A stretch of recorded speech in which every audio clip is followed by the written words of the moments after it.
Hey everyone, it's Brenda Harvey, author of the Conspiracy series, and today I'm going to tell you a somewhat embarrassing story that will hopefully inspire you. So I've got my popcorn, you should probably get yours, and let's get into the video.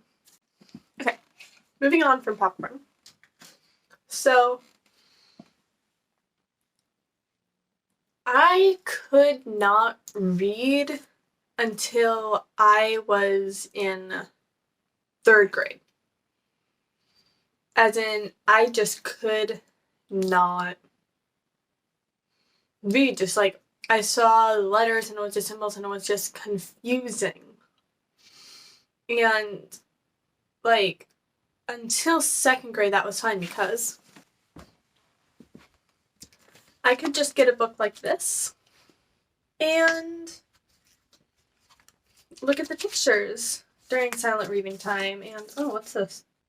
I don't know. Anyway, so I could just read picture books like this and I could just look at the pictures and, yeah, just, I didn't actually need to read, and I could, like, flip through the pictures convincingly enough to make it look like I was reading and not, like, draw too much suspicion to myself. But when I got to 2nd grade, it was no longer appropriate for me just to be reading picture books anymore.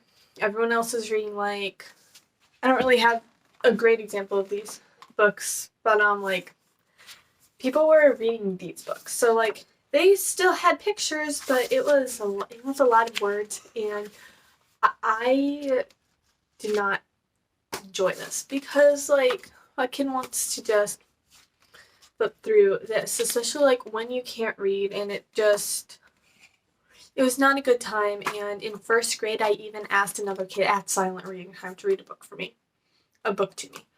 And that was not fun because I wanted to read it, but I did not know how to read. So, come 2nd grade, when we were reading this, I would open the book, and I would just turn the pages and pretend I was reading, which meant I hated silent reading time. It was my least favorite part of the day because when you literally can't do something and you don't understand how, it's just completely defeating. And I think we've all seen this in, like, some cases. I know the most common example is, like, math. If you cannot understand this math, and, like, you tell yourself, you just don't get it, I'm going to put this book down, and you just don't understand it, then it's not fun, it's boring, and it sucks. Now, like, I am ahead in math, but, like, I still don't like that. Moving on from that. So I hated silent reading time because that meant I actually had to read. Well, and since I couldn't do that, it was more time for me just to space off. But, like, at the time, I did not have I did not have the brain I have now, so I could not sit there for half an hour and just focus on, like, the same thought and storyline. Like, I just did not have that capability at the time. So silent reading time was my least favorite time ever. So, how did I go from not being able to read and just being super behind to literally writing 3 books? Well, the summer before 3rd grade, my parents put me in a reading camp. I think it was through the community college, but I'm not 100% sure. I know we went to the community college for it. And basically what that was for kids who just did not understand reading, did not understand the concept, and then just, like, after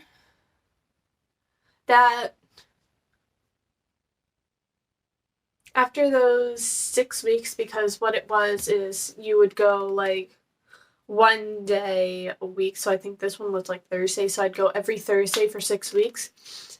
After that 6 weeks, I could actually read.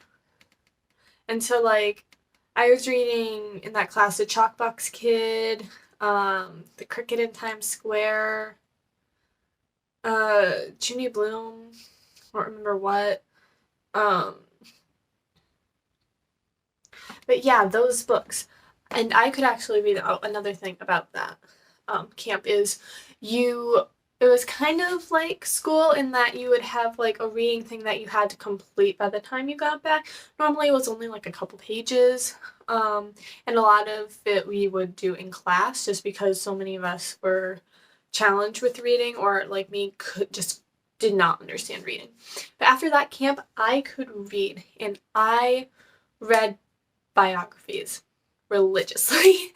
I did not enjoy fiction as much, so all through 3rd grade I was reading biographies, specifically about Amelia Earhart. I don't know if you needed to know that, but now you know.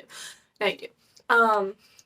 Can I just like explain this really quick? So I had to take pictures for a school project, so I combed my hair, did my makeup, and I figured this was a good time to do some YouTube stuff. So here I am.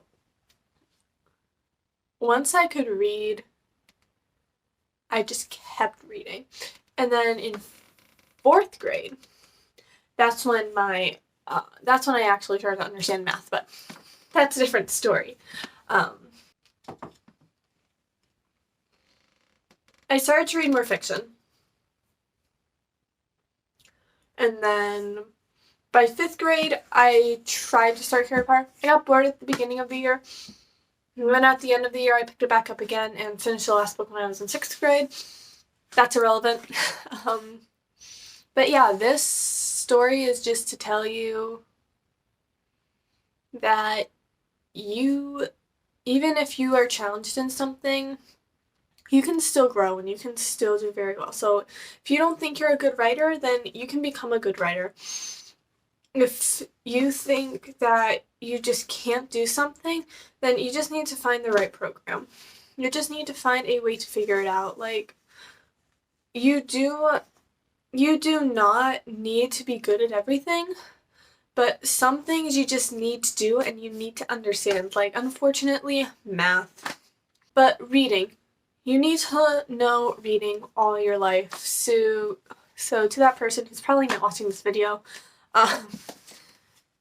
who just can't read, you can.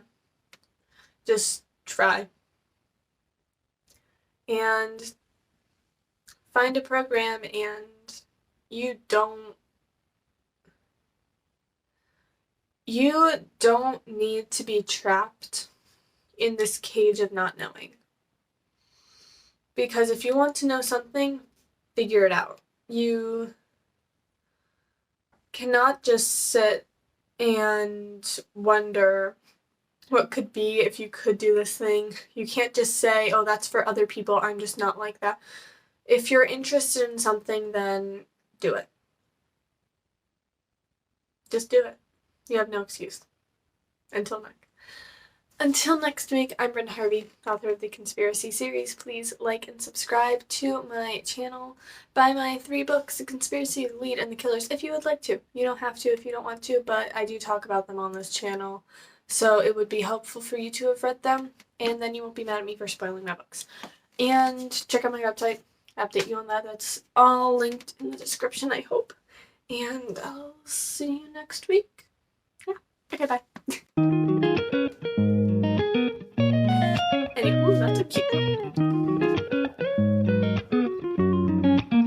No, you're probably not going to use geometry anyway.